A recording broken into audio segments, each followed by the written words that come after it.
pigs for fattening.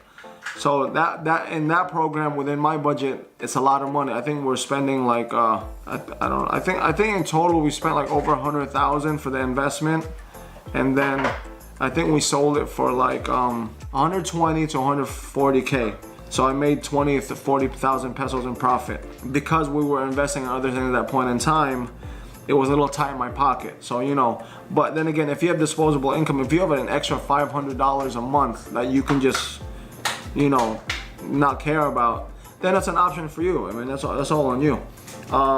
As far as you being a backyard, small scale, medium scale, that's the only shortcoming that I see is like your budgeting. Like, can you afford to handle 80 pigs, 50 pigs?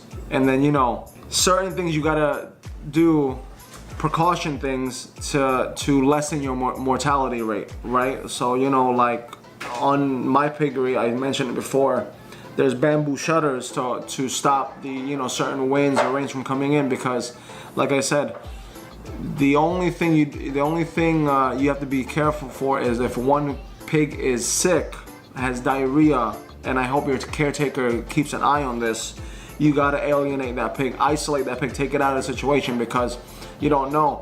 Pigs, they're pooping. Some pigs are eating that poop. They're, you know, they have runny noses. They're touching each other. They're transferring the saliva. The other pigs can get affected to a degree. Sooner or later, your whole stock might be depleted, which sucks. Like one time, I think I had like 6 sows pregnant. One had diarrhea, so if something happened, I don't know if it was a big coincidence, all 6 lost the babies. And I generally do like 10 to 15 piglets per birth. So 6 times 10, that's 60 piglets. 60 piglets times 2,000. That's 120,000 pesos. So, and if I take that to the lechon's about 4,000 or 5,000. So 5,000 times 60. It's a lot of money that's lost because I didn't get a hold of containing that sow. You know, of course, it could just be coincidence, it just passed through. But you try to mitigate those things by taking precautions. You know, like if your caretaker needs to be super anal about the pigs, like really observative over everything. Because if they don't care, that's money in your end, because at the end of the day, you're still paying the guy. That's pretty much a huge component, your caretaker. Because if you're not there, like me, I'm in America. Even when I was in the Philippines, I rarely visited the piggery because I trust the caretaker to do everything for me. Plus, I have it set up where I don't pay him. We're in a partnership. I built the facility. He gets 60% because he takes care of it. I have 40%. So on my end, it's more of a dividend residual income for me, right? So because he's gonna bust his ass to make sure that money's rolling on his end because he's getting 60% of that. Now, that's the biggest thing that's in the Philippines that needs to be dealt with, trust.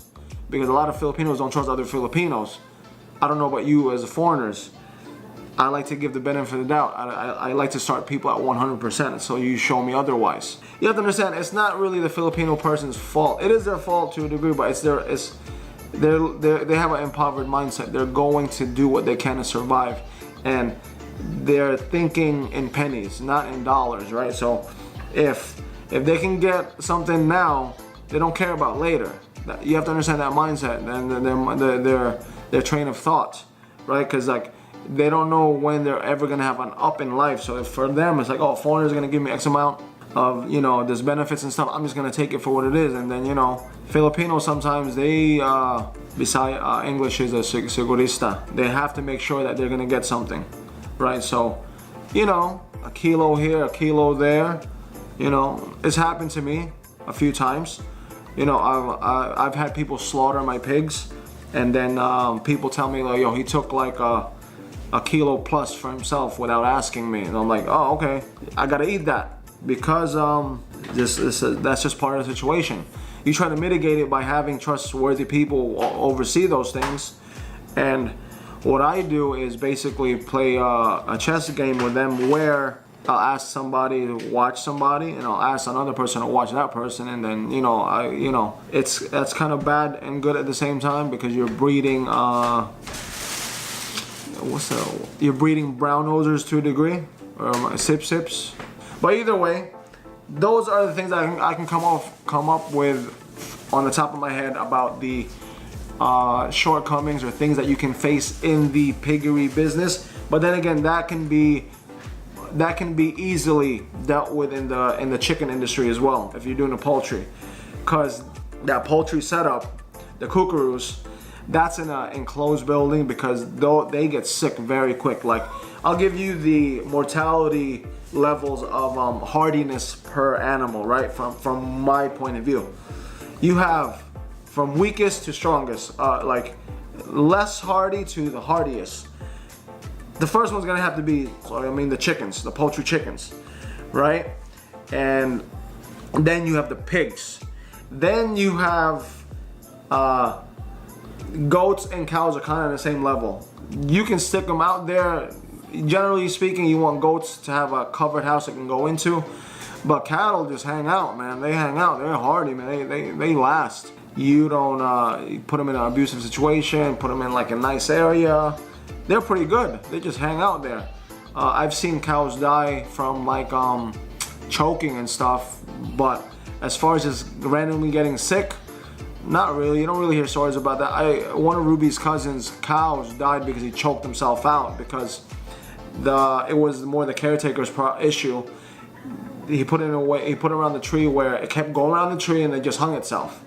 But as far as a cow dying from just getting sick, I don't think they really have mad cow disease in the Philippines, or that my part of the Philippines. I've never heard of it, but they do have foot and mouth disease for cattle, and I think that's throughout like all livestock. But my experience with cows, I've never had a cow die on me in that way. Knock on wood.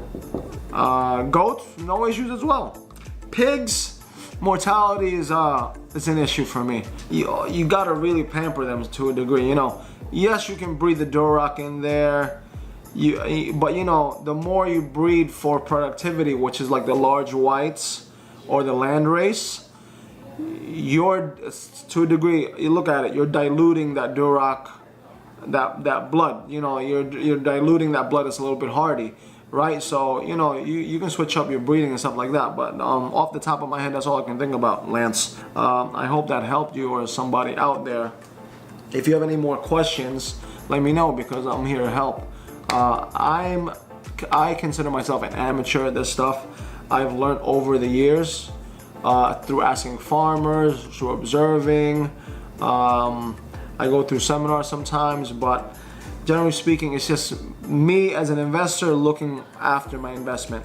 I don't, some people, they want to really micromanage everything. I'm not that type of guy. I just want to know what it takes to make sure these things are okay, and how I can prolong this and make that money in the right time, right time frame. That's the key there. I don't want to flip it in 2 months. I don't want to flip it in 8 months.